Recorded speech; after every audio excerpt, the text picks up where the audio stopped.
Welcome to competition Guru. This is the second lecture for numerical analysis. Numerical analysis का second lecture है। जैसा कि आप जानते हैं कि पंजाब मास्टर कैडर के जो बहुत ही जल्द आपको रिक्रूटमेंट आने वाली है, ठीक है। और आपके पास इन नंबर आपके पास गिवन है, ठीक है। यहाँ पर नंबर है, आप इन नंबर्स पर कॉल करके जितने भी हमारे कोर्सेज है, physics, chemistry, biology, Hindi, Punjabi, others, mathematics, social science and English, उनको परचेज कर सकते हो आप कंपटीशन गुरु के। क्लियर। जैसे कि हमारा टॉपिक आज है न्यूमेरिकल एनालिसिस। न्यूमेरिकल एनालिसिस पे कौन सा टॉपिक हम करेंगे आज? हम करेंगे solution of algebraic and transcendental equations, ठीक है। क्या करेंगे? Solution of algebraic and transcendental equations, ठीक है। देखिए, अलजेब्राइक और ट्रांसेंडेंटल इक्वेशंस होते क्या है? अलजेब्राइक इक्वेशन होते हैं जिसमें आपके जो कोफिशिएंट्स है, ठीक है, कोफिशिएंट्स है और फंक्शंस जो है वो पोलिनोमियल ही हो, ठीक है, पोलिनोमियल हो, या तो आपके पास वो x की नेगेटिव पावर्स भी हो सकती है, ठीक है। जैसे कि 1/x², ठीक है, 1/x² इस तरह के भी हो सकते हैं, 1/x² प्लस x। लेकिन ट्रांसेंडेंटल कौन से होते हैं? ट्रांसेंडेंटल उनको कहते हो आप जिनमें आपके पास exponential x, cos function, sine function, log function इस तरह के जो है उसमें आ जाएं, ठीक है। इस तरह के जब फंक्शन इंक्लूड हो, इनको ट्रांसेंडेंटल फंक्शंस बोलते हैं। ऐसे इक्वेशंस जिनमें ट्रांसेंडेंटल फंक्शन इंक्लूड हो जाएं उनको आप ट्रांसेंडेंटल इक्वेशंस कहते हो। क्लियर है? तो ये जो आपके पास हम मेथड पढ़ेंगे, ये क्या पढ़ेंगे? दोनों के लिए, अलजेब्राइक के लिए भी और ट्रांसेंडेंटल के लिए भी, ठीक है। सबसे पहले क्या है? आइटरेटिव मेथड है। आइटरेटिव मेथड में सबसे पहले देखिए fixed point iteration. Fixed point क्या होता है? ठीक है, फिक्स्ड पॉइंट आइटरेशन में हम पढ़ेंगे। सबसे पहले देखिए फिक्स्ड पॉइंट क्या होता है, ठीक है। क्या है कि फिक्स्ड पॉइंट क्या होता है? फिक्स्ड पॉइंट होता है अ नंबर p, ठीक है, ये इज है इसके आगे, a number p is a fixed point for a given function g if g of p is equal to p, ठीक है। अगर वो p को p पर ही मैप करे फंक्शन, तब उसको उसका फिक्स्ड पॉइंट बोलेंगे। जैसे कि हमारे पास एक फंक्शन है, ठीक है, हमारे पास एक फंक्शन क्या है, लेट अस से आपके पास एक फंक्शन है x² माइनस x, ठीक है, ये आपके पास एक फंक्शन है। तो ये देखिए 2 को कहाँ पे मैप करता है? f(2) इसमें कितना होता है? 2² माइनस 2, ये आपके पास 2 ही आएगा। क्लियर है? तो क्योंकि इसने f(2) को 2 बना दिया तो 2 इसका फिक्स्ड पॉइंट है, ठीक है। यही ये डेफिनेशन बता रहा है कि देखिए फिक्स्ड पॉइंट क्या होता है? एक ऐसा नंबर p, ठीक है, ऐसा नंबर p जिसके लिए आपके पास g ऑफ p g के इक्वल आ जाए, ठीक है। जैसे इसको gx भी आप कह सकते थे, तो यहाँ पे g ऑफ 2 आपके पास 2 आ गया, तो इसलिए इस फंक्शन का जो है 2 फिक्स्ड पॉइंट है। यही फिक्स्ड पॉइंट की डेफिनेशन होती है, ठीक है। अब देखिए ये क्या कह रहा है इसमें, तो होता क्या है कि आपके पास एक फंक्शन है, मान लीजिए, ठीक है, आपके पास एक फंक्शन है g ऑफ x। क्लियर है? एक फंक्शन g ऑफ x आपके पास है। अब आपको उसका फिक्स्ड पॉइंट निकालना है। देखिए उस फिक्स्ड पॉइंट के लिए होगा क्या कि उस फिक्स्ड पॉइंट के लिए g ऑफ p आपके पास p आ जाएगा, ठीक है। क्या ये इसका सॉल्यूशन नहीं होगा? g of x is equal to x, ये जो है इसका सॉल्यूशन होगा, क्योंकि p यहाँ पे आ जाएगा, x यहाँ पे रखेंगे तो p यहाँ पर आ जाएगा, p दोनों जगह आ जाएगा, तो ये सेटिस्फाई हो जाएगी। तो ये इसी का सॉल्यूशन आपके पास होता है। इसलिए क्या कहते हैं कि या तो आप ये कह लीजिए कि आपको फिक्स्ड पॉइंट निकालना है, या तो जाओ आपके पास ये जो इक्वेशन है x is equal to g of x, इसका सॉल्यूशन आपको निकालना है। एक ही बात है, फिक्स्ड पॉइंट निकालना और इसका सॉल्यूशन निकालना दोनों जो है सेम ही चीज होती है, ठीक है, ये कह रहे हैं, ठीक है। क्लियर है? अब जैसे कि इसमें और क्या कॉन्सेप्ट आपके पास होता है कि देखिए सफिशिएंट कंडीशन क्या होती है फिक्स्ड पॉइंट के लिए, ठीक है। सफिशिएंट कंडीशन क्या होती है? क्या जरूरी है सारे फंक्शंस के पास फिक्स्ड पॉइंट हो? नहीं, सारे फंक्शंस के पास फिक्स्ड पॉइंट होना जरूरी नहीं है। उसके लिए आपको एक कंडीशन जो है वो वेरीफाई करनी पड़ेगी। जैसे हम ग्राफ से अगर इसको समझने की कोशिश करें, तो जैसे देखिए ये आपके पास लाइन होती है y is equal to x, ये आपके पास y is equal to x line होती है। मान लीजिए ये कोई कर्व है, ये कर्व किसी ग्राफ को रिप्रेजेंट कर रही है, लेट अस से ये किसी फंक्शन gx को रिप्रेजेंट कर रही है, ठीक है। तो क्योंकि देखिए ये पॉइंट क्या, यहाँ पे अगर ये डिस्टेंस x1 होगा तो ये भी x1 ही आएगा, x1 ही आएगा। क्यों? क्योंकि ये y is equal to x line है, इसके लिए y भी उतना ही होता है जितना x होता है। तो ऐसे फंक्शंस जिनका ग्राफ जो है इस y is equal to x line को टच कर जाए, उन्हीं को आप कहते हो कि इनके पास फिक्स्ड पॉइंट होते हैं। भले ही वो एक बार टच करे या 2 बार टच करे, इट डजेंट मैटर, ठीक है। y is equal to x line को ओरिजिन से पास करती है, उस फंक्शन के ग्राफ को एटलीस्ट एक बार टच करना ही पड़ेगा, तभी आपके पास फिक्स पॉइंट निकल पाएगा, ठीक है। अगर टच नहीं किया तो फिक्स पॉइंट नहीं होगा, ठीक है। और अगर इसकी हम रिजल्ट देखें कि इनके अकॉर्डिंग फिक्स पॉइंट कब होता है, एक function gx belongs to C A B, इसका मीनिंग देखिए क्या है, gx जो है c का मतलब है यहाँ पे कॉन्टिन्यूस, ठीक है। gx कॉन्टिन्यूस होना चाहिए, और कहाँ पर कॉन्टिन्यूस होना चाहिए, इस इंटरवल में, ठीक है। अगर gx एक फंक्शन है जो कॉन्टिन्यूस है interval close interval A B में, ठीक है, और जो gx की वैल्यू है, देखिए x जो है इस इंटरवल में बिलोंग कर रहा है, x इस इंटरवल में बिलोंग कर रहा है, और अगर उसकी इमेज अंडर gx भी इसी इंटरवल में बिलोंग करे, तो आप कहते हो कि gx के पास एक फिक्स पॉइंट तो हो ही जाएगा, ठीक है, एक फिक्स पॉइंट तो हो ही जाएगा। अब इस थ्योरम का मीनिंग क्या है देखेंगे हम, मीनिंग क्या है इस थ्योरम का, मान लीजिए आपके पास ये वाला पॉइंट A है, ये वाला पॉइंट B है, और कहाँ पर x एक्सिस पर, तो ये y एक्सिस पर भी ये डिस्टेंसेस तो होंगे ही होंगे, तो इस पॉइंट को A मान लीजिए y की तरफ, और इस पॉइंट को B मान लीजिए। अब कोई फंक्शन है जो आपका A से B तक मूव कर रहा है, ठीक है, मतलब उसकी डोमेन आप A से B तक ले सकते हो, तो उसकी जो कर्व रहेगी वो A से B तक ही रहेगी, और क्योंकि A और B डोमेन में आ रहा है तो इनके पॉइंट्स मान लीजिए एक यहाँ पर मैप हुआ, एक जो है यहाँ पर मैप हुआ, तो जब इनको कॉन्टिन्यूअस कर्व से मिलाएंगे, ठीक है, तो y is equal to x line जो होगी वो तो इसको टच कर ही जाएगी। क्लियर है, इतना आपको क्लियर होना चाहिए। देखिए हमने क्या किया, हमने क्या कहा कि मान लीजिए आपके पास क्या है, ये पॉइंट A है, ये पॉइंट B है, तो सेम डिस्टेंस A पर यहाँ पर A लिया, सेम डिस्टेंस B पर यहाँ पर B लिया, क्योंकि ये सेम डिस्टेंसेस है तो ये A, A पॉइंट होगा, ये पॉइंट B, B होगा। क्लियर है, क्योंकि डिस्टेंसेस सेम है। तो अब क्योंकि आप डोमेन इसको मान रहे हो, तो इस पॉइंट की आपको इमेज यहाँ पे कहीं पे बतानी पड़ेगी, कहीं भी इस लाइन पर कहीं भी बता सकते हैं, लेकिन बतानी पड़ेगी। इस तरह से पॉइंट B की इमेज भी आपको इसी इंटरवल के बीच में कहीं पे बतानी पड़ेगी। तो क्योंकि आपको कॉन्टिन्यूअस बोला है तो आपको एक कर्व से डिजाइन करना होगा, और ये जो कर्व है हमेशा y is equal to x line को टच कर जाएगी, इसलिए एक रूट होना ही चाहिए, ठीक है, इसलिए जो है फिक्स्ड पॉइंट इसमें होना ही चाहिए। ये आपका रिजल्ट कह रहा है।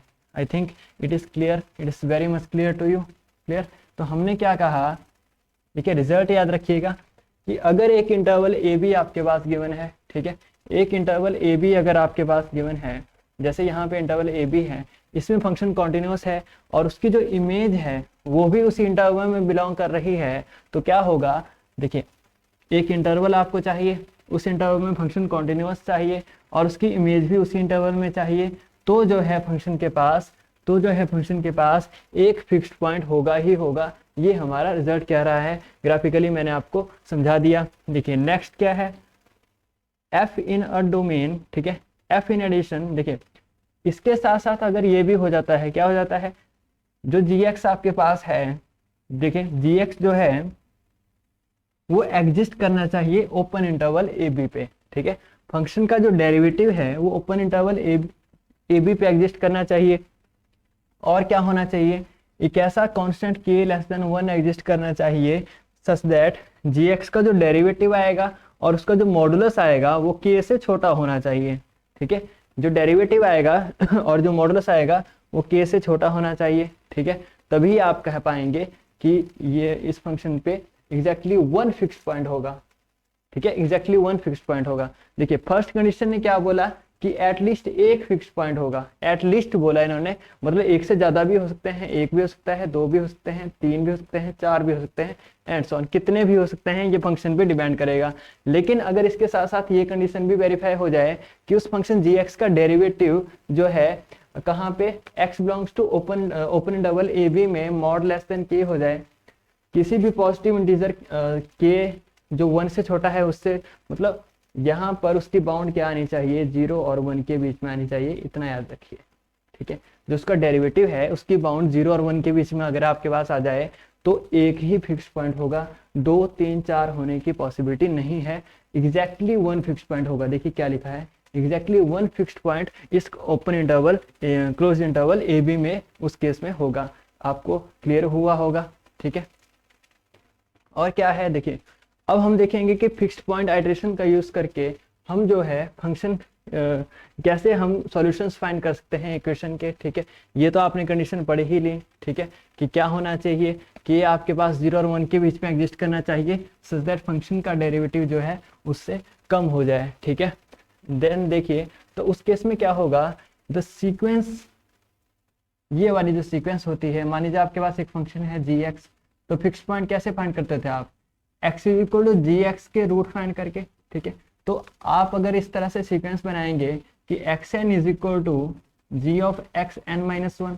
ठीक है, ये xn माइनस वन है, इसको करेक्ट कर लीजिएगा, n माइनस वन पावर में है। ठीक है, xn माइनस वन, तो देखिए अगर आपने x नॉट चूज कर लिया, जैसे आपने सारे के सारे मेथड में कर किया है, तो x नॉट चूज कर लिया तो x1 आ जाएगा, x1 आ जाएगा, x1 का यूज करके x2 आ जाएगा, x3 आ जाएगा। ठीक है, इस तरह से आप इनको कैलकुलेट कर सकते हैं। एक एग्जांपल करेंगे फिर आपको ये जो है क्लियर हो जाएगा। क्लियर है?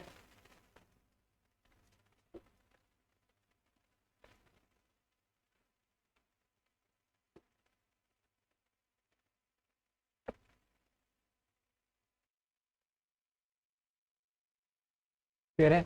जैसे कि अब फिक्स्ड पॉइंट आइटरेशन का यूज करके अगर हम एक क्वेश्चन सॉल्व करना चाहिए, तो देखिए मान लीजिए आपका फंक्शन है f of x is equal to x cube minus x square minus one. इसका देखिए इसको हम बहुत सारे मेथड से सॉल्व कर सकते हैं, या तो आप इसको न्यूटन राफ्सन मेथड से सॉल्व कर सकते हैं जो अभी तक हमने किया है। ठीक है, अब अगर हम फिक्स्ड पॉइंट आइटरेशन का यूज करके इसको सॉल्व करना चाहें तो हम क्या करेंगे, एक्स कैलकुलेट करेंगे यहाँ से। ठीक है, इसको जीरो पुट करके, एफ ऑफ एक्स को जीरो पुट करके यहाँ से एक्स कैलकुलेट कर लेंगे। ठीक है, देखिए ये क्या बन जाएगा आपके पास, एक्स स्क्वेयर अगर कॉमन लिया इन दो टर्म से तो यह हो जाएगा आपके पास एक्स माइनस वन हो जाएगा। ठीक है, आपने क्या किया, एक्स स्क्वेयर कॉमन लिया तो एक्स माइनस वन हो गया। ठीक है, minus one is equal to zero, ये हो जाएगा। ठीक है, x square minus one equal to zero, तो यहाँ से आपके पास क्या है, देखिए एक्स स्क्वेयर। ठीक है, x square into x minus one is equal to one, ये आपके पास आया। ठीक है, और यहाँ से x कितना आ जाएगा, देखिए x is equal to x square is equal to one over x minus one पहले हो जाएगा, फिर आप x को क्या कह सकते हो, one upon under root of x minus one. ठीक है, तो ये आपके पास यहाँ से आ जाएगा, ये यहाँ पे प्लस होगा। ठीक है, फंक्शन अगर हम प्लस में कंसिडर करें तो ये क्या हो जाएगा, x square into x plus one हो जाएगा, ये एक्स प्लस वन हो जाएगा, और x आपका इतना आ जाएगा। ठीक है, तो आपके पास क्या है, x is equal to square root of under root of x plus one. ठीक है, अब देखिए हमने क्या कहा था कि अगर आपके पास इस तरह से आ जाए x is equal to ji of x.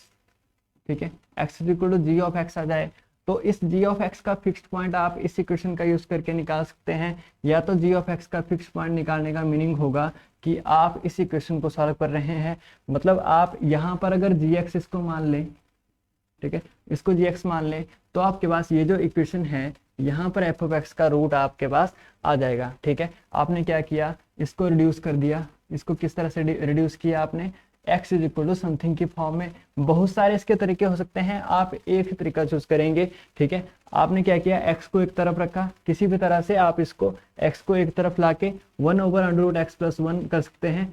इसकी कोई और फॉर्म भी आ सकती थी, देखिए अगर आप वन को वहां पे ले आते एक्स स्क्वेयर को, तो ये आपके पास क्या आ जाता है, देखिए X cube is equal to one minus x square आ जाता, तो x आपके पास यहाँ पे क्या आ जाता, one minus x square raise to power one by three. इसको भी आप gx मान सकते थे, इसको भी आप यहाँ पे gx मान सकते थे। ठीक है, ऐसा कोई भी रूल नहीं है कि आपने क्या करना है, सिर्फ एक फॉर्म आपको कोई मिलनी चाहिए, तो आपने यहाँ पे इस फॉर्म को ढूंढ लिया है। ठीक है, अब आप इसको मेथड ऑफ आइटरेशन से अगर सॉल्व करना चाहें तो कैसे करेंगे, देखिए आपके पास क्या आ गया, x is equal to ji of x, जहां पर जी एक्स जो है आपने यहाँ से क्या कैलकुलेट किया, one over under root of x plus one. ठीक है, under root of x plus one आपने कैलकुलेट किया। अब आप क्या चूज करना चाहते हैं कि ये फिक्स्ड पॉइंट जो है इसके लिए आ जाए, इसके लिए जो फिक्स्ड पॉइंट होगा वही इसका सॉल्यूशन होगा, ये आपको क्लियर होगा। फिर देखिए आपको एक और कंडीशन पता होनी चाहिए थी, हमने क्या कहा था, इस केस में इसका एक ही सॉल्यूशन कब एग्जिस्ट करेगा, मतलब एक ही फिक्स्ड पॉइंट कब होगा, जब आपका g डैश x जो है उस इंटरवल में, देखिए उस इंटरवल में आपके पास क्या आ जाए, लेस देन और इक्वल टू के, जहाँ पर के जो है 0 और 1 के बीच में हो। तो देखिए अगर आप इस यहाँ से जी डैश एक्स निकालेंगे तो जी डैश एक्स यहाँ से कितना आएगा, देखिए जी डैश एक्स आपके पास आएगा -1/2 under root of x plus 1, ये आपके पास आ जाएगा। ठीक है, मॉड अगर इसका निकालेंगे तो ये प्लस हो जाएगा। क्लियर है, ये आपके पास क्या हो जाएगा 1/2 under root of x plus 1। ठीक है, अगर इस वैल्यू को देखिए, मान लीजिए हम एक्स नॉट को यहाँ पे देखिए, एक्स नॉट तो चूज करना ही पड़ेगा क्योंकि आइटरेशन आप किस में लगाएंगे, x n is equal to ji of x raise to power n-1, ये आपके पास आइटरेशन का फॉर्मूला था। ठीक है, यही फॉर्मूला था, तो एक्स नॉट इसमें चूज करना पड़ता है। ठीक है, तो एक्स नॉट अगर हम यहाँ पे 0.5 को चूज करना चाहें तो 0.5 पे जी डैश एक्स चेक करेंगे तो आप देख सकते हैं कि ये लेस देन 1 होगा, हमेशा लेस देन 1 आएगा। 0.5 आप यहाँ पे पुट करके देख सकते हैं, ये लेस देन 1 आपके पास इसका आंसर आएगा। मतलब आप फिक्स्ड पॉइंट आइटरेशन का यहाँ पे यूज कर सकते हैं। तो क्या होगा देखिए, xn+1 is equal to g x n. ठीक है, जी एक्स एन हो जाएगा। देखिए इसमें आप यूज करेंगे xn+1 is equal to ji of x n, क्योंकि आपने x not is equal to 0.5 पर जी डैश एक्स चेक कर लिया कि वो लेस देन 1 होगा, इसलिए आप फॉर्मूला का यूज कर सकते हैं। यहाँ से अगर आपने x1 कैलकुलेट करना होगा तो x1 क्या आएगा आपके पास, g ऑफ 0.5। ठीक है, g ऑफ 0.5। अब g आपके पास क्या है, g ये वाला फंक्शन है। ठीक है, g इस फंक्शन को बोला है, तो ये कितना आपके पास आ जाएगा 1/√ऑफ 0.5 + 1। ठीक है, इसको सॉल्व करना होगा आपको। ये सॉल्व करके आपके पास कितना आएगा, तो इसको आप चेक करके देख सकते हैं। ये आपके पास यहाँ से कैलकुलेट करके 0.81648 आपके पास आ जाएगा। क्लियर है, इसी तरह से अगर आपने x2 कैलकुलेट करना हो, ठीक है, x2 कैलकुलेट करने के लिए आपको क्या करना पड़ेगा, g ऑफ x1 करना पड़ेगा। x1 आप g ऑफ x1 का मीनिंग क्या हुआ, 1 इसमें रखेंगे, क्या रखेंगे, x1 रखेंगे। x1 आपने वहां पे कैलकुलेट किया है, दिस इज 0.8181648 + 1। ठीक है, जब इसको कैलकुलेट करेंगे तो x2 आपके पास आ जाएगा। इसी तरह से आप x3, x4, x5 भी कैलकुलेट कर सकते हैं प्रीवियस वैल्यू का यूज करके। आई होप क्लियर होगा।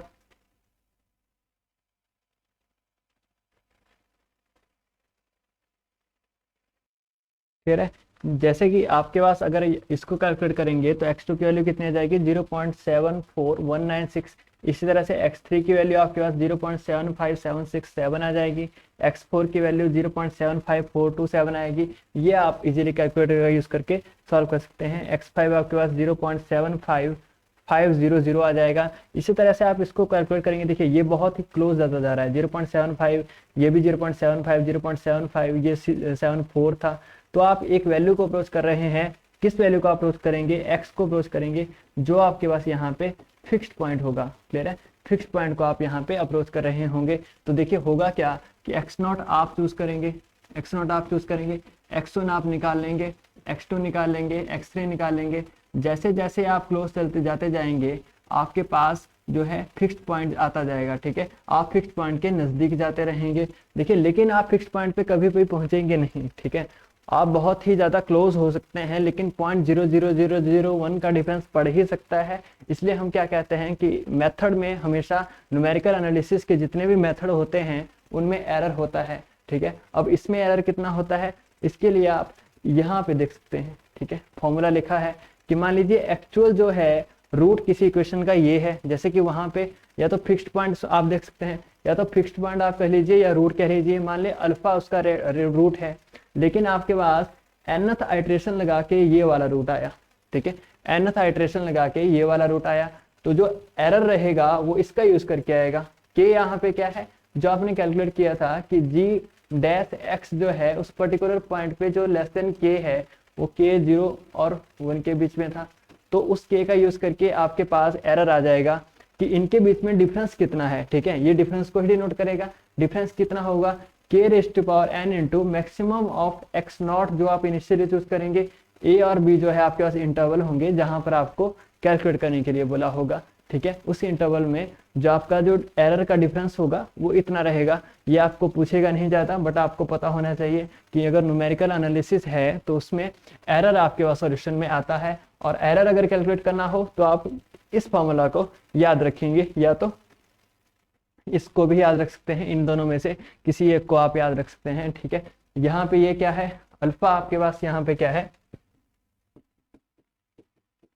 एग्जैक्ट जो आपके पास आंसर आना चाहिए था, exact fixed point, exact fixed point या तो रूट ऑफ इक्वेशन। ठीक है, फिक्स्ड पॉइंट को आप इक्वेशन का यूज करके भी निकाल सकते थे। ठीक है, और एक्सएन आपके पास क्या है, nth आइटरेशन में जो वैल्यू आई, ठीक है, वो एक्सएन रहेगा। कि ये आपके पास क्या है, मैंने बता ही दिया, एक्स नॉट आपके पास इनिशियल आइटरेशन में जो आपने वैल्यू खुद चूज की थी, ए और बी जो है वो इंटरवल के एंड पॉइंट्स होंगे। ठीक है, तो ये जो है आपका एरर इस मेथड में रहेगा। आई होप आपको फिक्स्ड पॉइंट आइटरेशन समझ आई होगी। हमने क्या एग्जांपल लिया था, x cube plus x square minus 1। इसमें आपने सबसे पहले क्या किया, एक्स कैलकुलेट किया। ठीक है, एक्स जब आपने कैलकुलेट कर लिया तो उसके बाद आपने देखा कि इस एक्स के लिए जी डैश एक्स जो होगा वो कितना होगा।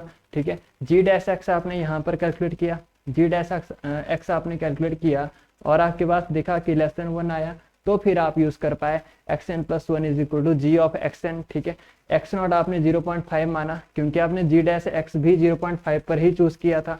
ठीक है, एक्स नॉट से x1 निकाला, x1 आपके पास इतना आया, फिर आपने यहाँ पर देखिए x2 फाइंड किया।